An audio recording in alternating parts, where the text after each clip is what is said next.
ஒரு ககரத்துக்கும் ஒரு இக்கன்னாவுக்கும் என்ன வேறுபாடு இருக்கு? உயிர் மெய்க்கு என்ன வேறுபாடு இருக்கு?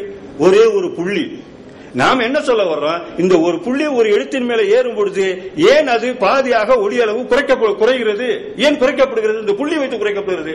ஒரு எளிமையான வடிவம். இந்த புள்ளி மேல இருக்கலாம், இடது பக்கம் இருக்கலாம், வலது பக்கம் இருக்கலாம், கீழையும் இருக்கலாம், எங்கு வேண்டுமானால் இருக்கலாம். ஆனால் இந்த புள்ளி சொல்ல வருவது என்னவென்று சொன்னால் ஒன்றே ஒன்றுதான். எங்கு இருந்தாலும் இது சொல்லக்கூடியது என்னன்னு கேட்டீங்கன்னா, இது ஒரு எழுத்திலிருந்து ஒரு ஒளி அளவிலிருந்தோ அல்லது உன்னுடைய ஓசையில் இருந்தோ அதை மாற்றுவதற்கு இடப்படக்கூடிய ஒரு குறியீடு.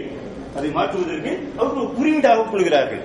இப்ப இந்த புள்ளியை ஒரு எழுத்தின் மீது வைத்தால் அரையாக குறைகிறது, இடது பக்கம் வைத்தால் டெசிமல் பாயிண்ட் சொல்றாங்க இல்லீங்களா? 0.5க்கும் எவ்வளவு வேறுபாடு இருக்கு? அப்ப புள்ளி எங்க இருக்குன்னா இந்த பக்கம் இருக்குது. அப்ப நாம என்ன சொல்ல வர்றேன், ஒரு சுருக்கமா நான் சொல்றேன், இந்த புள்ளி வச்சு ஒன்றினுடைய மதிப்பை குறைக்க வேண்டும் என்பது தமிழன் உலகுக்கு வழங்கியது. நீ என்ன எங்க வேணாலும் புள்ளி வச்சுக்க. நீ இடது பக்கம் அடிச்சு 0.5 சொன்னாலும் சொல்லு, இல்ல வலது பக்கம் வச்சுக்கிட்டு ஃபுல் ஸ்டாப்னு சொன்னாலும் சொல்லு, இல்ல கீழே வச்சுக்கிட்டு வேணாலும் சொல்லு, எது வேணாலும் சொல்லு. ஆனால் புள்ளி வைத்து ஒன்றனுடைய உருவையோ ஒளி அளவையோ ஓசையோ வேறுபடுத்துவது அல்லது அதனுடைய அளவை குறைப்பது என்பது ஒரு கணக்கியல் முறையை தமிழன் உலகுக்கு வழங்கினான் என்பதுதான் நான் சொல்ல வருகின்ற ஒரு கருத்து. அடுத்ததாக நம்ம ஐயா டைம் ஆயிட்டு சொல்லிருங்க அவ்வளவுதான். ஆக இந்த மாதிரியான ஒரு கருத்து இருக்கிறது. அப்ப இது மட்டும் இல்ல, இந்த ஒரு புள்ளியினுடைய கருத்து அவ்வளவுதான் நான் சொல்றேன். மற்றெல்லாம் நம்ம சொல்லிட்டு போனா நல்லா இருக்காது. அப்ப இந்த மாதிரி புள்ளி வைத்து இந்த எழுத்து குறைக்கக்கூடிய ஒரு முறை கணக்கியல் எடுத்துக்கிட்டாங்க. ஏன்னா ஈஜிப்தியன்ஸ் இந்த மாதிரி ஒரு முறையை பயன்படுத்துறாங்க. அவர்கள் தொல் பழங்காலத்திலேயே 1/3 என்பதை குறிப்பதற்கு 3 போட்டு 3 மீது ஒரு புள்ளி வைத்தார்கள். அப்ப அது 1/3, 2 புள்ளி வைத்தால் அது 2/3 இப்படி ஆயிருக்கிறது. அப்ப 3 என்ற மொழி எண்ணினுடைய அளவை நுண்ணளவாக்க குறைக்க அவர்கள் மேற்புள்ளிட்டு இருக்கிறார்கள். இந்த மேற்புள்ளிட்டு ஒன்றின் மதிப்பு குறைத்தார்கள். இது அப்புறம் நம்பரிங்ல நியூமரல்ல போகும்பொழுது அது பக்கத்திலே சென்று அந்த மாதிரி குறையறதுக்கு ஒரு வாய்ப்பு இருக்கிறது சொன்னேன். அடுத்தது நாம இதுல நான் இந்த எழுத்தெல்லாம் ஆராய்ந்திருக்கிறேன். புள்ளியுடைய எழுத்துக்கள் எது எது இருக்கு? பிராமி, லத்தீன், எபிரேயம் எல்லாத்திலுமே புள்ளியுடைய எழுத்துக்கள் இருக்கு. ஆனால் இந்த புள்ளியினுடைய ரோல் என்னங்கிறது எந்த மொழியிலையும் சிறப்பாக வெளிப்படல. இப்ப இங்கிலீஷே எடுத்துங்க, ஐக்கும் ஜெய்க்கும் புள்ளி வைக்கிறாங்கல்ல, ஏன் வைக்கிறீங்க? நான் யாரையும் கேட்டு பார்த்தேன், அதுக்கு என்ன காரணம்னு. இப்ப ஐக்கும் ஜெய்க்கும் மேல ஒரு புள்ளி வைக்கிறீங்களே, அது என்ன பண்றீங்க? அதுக்கு புள்ளி என்னத்துக்கு அர்த்தம்? அது எதுக்கு இடணும் இந்த புள்ளி தெரியல. நானாக சொல்லிக்கிட்டே தான். ஐநகம் ஜெய்க்கும் வேறுபடுத்த, ஜிக்கும் ஜெய்க்கும் வேறுபாடு தெரியறதுக்கா, இல்ல ஐக்கும் எல்லுக்கும் ஏதாவது வேறுபாடு தெரியறதுக்கா வைக்கிறதா? அப்படி இருக்கலாம். இல்ல தெரியல. ஆக இதனுடைய ஒரு ஒழுங்கமைப்பு தொல்காப்பியர் காலத்துல மிகப்பெரிய ஒரு ஆராய்ச்சி கூடத்தை எடுத்து சீர்திருத்த ஆராய்ச்சி கூடத்தை தொல்காப்பியர் உருவாக்கி மாணவர்கள் எல்லாம் வச்சு வகுத்து இருக்கிறான். அவன் அறிவியல் அடிப்படையில். ஆக அந்த அளவிற்கு இந்த செய்தி. அடுத்தது நாம் சொல்ல வருவது ஒரே ஒரு செய்தி தான், இது முடிச்சுக்கிறேன். இந்த ஆயுதம் என்று சொல்லக்கூடிய ஒரு 30 புள்ளி. இந்த ஆயுதம் என்று சொல்லக்கூடியது ஒரு 30 புள்ளி. இந்த 30 புள்ளி உரையாசிரியர்கள் ஐயோ உட்காருங்க ஐயோ, இது என்னுடைய கடைசி செய்தியாக நான் சொல்கிறேன். இந்த 30 புள்ளின்னு சொல்றாங்க. இந்த 30 புள்ளி கணக்கியல்ல therefore sign ஒரு குறியீடாக சொல்லப்படுகிறது. therefore sign.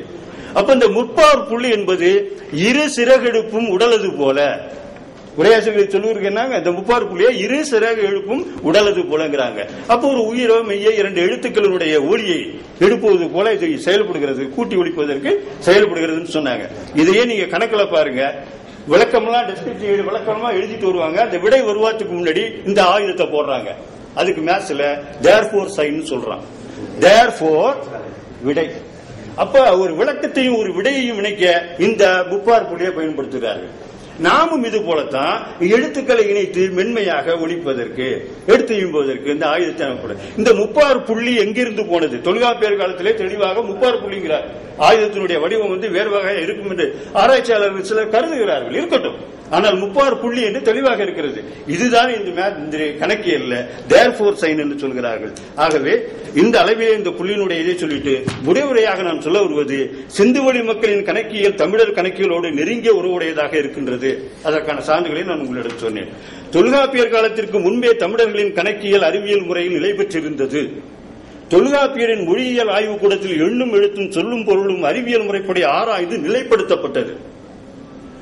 தொல்தமிழ அறிவியல் உலகிற்கு வழங்கிய சுழி, புள்ளி, கூற்று பின்னம் டெசிமல் பாயிண்ட் அல்லது டெசிமல் சிஸ்டம், டெசிமல் பிராக்ஷன், ஆயுதம் கணித குறியீடு, ஒரே ஹவர் என்று சொல்லக்கூடிய இந்த உரை ஆகியன இன்றைய அறிவியல் வளர்ச்சிக்கு வித்தாகும். இது தமிழர்களுடைய கணக்கியலுக்கு வழங்கிய பங்களிப்பாக மொழி மூலமாக, இலக்கணம் மூலமாக, எழுத்தியல் மூலமாக உலகுக்கு வழங்கிய அருங்கொடை. இது அறிவியலுக்கு வழங்கிய அருங்கொடை. கடல் கொண்ட தென்னாட்டில் புதைந்துள்ள உண்மைகள் வெளிக்கொணர்ந்தால் தமிழின் தொன்மை மேலும் ஒளிவு பெறும் என்பதற்கு இவையெல்லாம் ஒரு முன்னோட்டமாக நான் சொல்ல விரும்புகிறேன். வாய்ப்பளித்த உங்கள் அனைவருக்கும் நன்றி, வணக்கம். கட்டுரை தொடர்பாக வினாக்கள் கேட்கலாம்.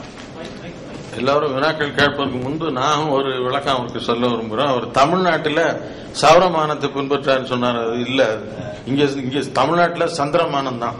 அதனாலதான் தமிழ்ல திங்கள் பேர் வச்சிருக்கோம்.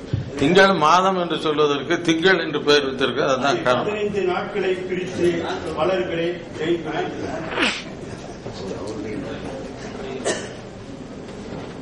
ஐயா, இந்த கணக்கு நம்முடைய பழைய கணக்கில் 12 டெசிமல் பாயிண்ட் வரையிலும் முன்காலத்தில் இருந்திருக்கின்றது. இவைகள் நம்முடைய கணக்குகள் கேலண்டர் அல்லது பஞ்சாங்கம். இந்தியா முழுவதிலும் பழமையான பஞ்சாங்கம் சப்தரிஷி பஞ்சாங்கம் கேரளா. அதனுடைய காலம் 15,000 பிசி என்று நிர்ணயம் செய்திருக்கிறோம். அதுல அந்த காலத்தில் சேர நாடு தான், தமிழ்நாடு தான். மலையாளமானது 12வது நூற்றாண்டில் வந்தது. ஆகவே அந்த ஆராய்ச்சி சரியாக இன்னும் ஒரு வருஷத்துக்குள்ளே முடியும் போது நிறைய புதிய செய்திகள் கிடைக்கும். தமிழில் இருக்கக்கூடிய சொத்துக்களுக்கு நாம் அதை கண்டுகொள்வதில்லை. என்னவென்றால் கிரந்தம், இப்பொழுது கிரந்தம் சிவாச்சாரியாரும் சிற்பிகளும் தான் உபயோகப்படுத்துகின்றார்கள். அது முதல் சங்க காலத்திலோ அதற்கு முன்னரோ தமிழில் சரி என்று சிந்தித்து ஆய்வு செய்வதற்காக ஒரு குழு போட்டீர்கள் என்று சொன்னால், நம்முடைய 51 எழுத்தே பழைய தமிழாக இருக்கலாமா என்றால் திருமந்திரத்திலும் அருணகிரிநாதரும் 51 எழுத்து குறிப்பிடுகின்றார்கள். இதை பற்றி சிந்தித்தால் கப்பல் கட்டும் கலை, விமானம் கட்டும் கலை, இது போன்ற பல துறை கலைகள் நமக்கு கிடைக்கும். ஐயா சொன்னாங்க, நாள் கணக்குல நாம பொழுது பகல் பொழுது இரவு பொழுது நம்ம சொல்றோம். அப்ப இந்த பகல் பொழுதுங்கிறது நமக்கு சூரியன் மையம் வச்சுதான் பகல் பொழுது, காலை பொழுது. அதுல எடுத்தா நம்ம கணக்கிடும் முறை இருக்கிறது. இரவு 12 மணி ஆங்கில முறையில் இருக்குங்களா, இரவு 12 மணிக்கு ஆங்கில நாள் பிறக்கிறது இல்லைங்களா, அது மாதிரி கணக்கு நமக்கு இல்லை. காலையில ஐயா சொல்றது அந்த வளர்பிறை தேய்பிறை 15 நாள ஒண்ணாக்கி அதை ஒரு அப்படி சொல்றாங்க. உங்களுக்கு அந்த கண் என்று சொல்லும் போது நீங்க உட்காருங்க. தமிழ்ல நம்ம பழைய கல்வெட்டுகள்ல இந்த வானிலையில புலமை பெற்றவங்களுக்கு கணியன். இப்ப அதனால கண் என்ற சொல்லுக்கு இந்த கணிதம் என்ற ஒரு அரித்மெட்டிக் அல்லது மேத்தமெட்டிக்ஸ் என்று சொல்லக்கூடிய பொருளை நீங்க சொல்றதை இதை நீங்க சேர்த்து பார்க்கலாம். ஆனா தமிழ்நாட்டில் வரும்போது நமக்கு பழமையான கல்வெட்டு சொல்றோம். புலவர் ஒருத்தர் கணியன் பூங்குன்றனார்னு புலவர் பேரை சொல்றோம். அது சமணத்தோட தொடர்படுத்தி சொல்கின்ற ஒரு முறை இருக்குது. ஆனா இந்த கண் சொன்னீங்க பாருங்க, அது மாதிரி இந்த பஞ்சாங்கத்துல நான் பார்க்கும்போது இந்த வளர்பிறை தேய்பிறை இல்லாம இந்த 15 நாளை குறிக்கிறதுக்கு வட்டம் போட்டு பாதி கருப்படி, பாதி வெள்ளையா இருக்கு, பாதி கருப்பா இருக்கு. இப்ப அதனால அந்த பருவநிலைய அந்த மாறுகின்ற உவாக்கள் மாறுகின்றதை காண்பிக்கிற ஒரு குறியீடு இங்க இருக்கு. நீங்க அந்த கிரகத்துல கண்ணு படம் போட்டிருக்காங்க, கீழே கோடு போடுறான்றீங்களா, இதோட தொடர்புபடுத்தி பார்க்கறதுக்கு வாய்ப்பு இருக்கிறது. வேற யாராவது வினாக்கள் இருந்தா கேட்கலாம்.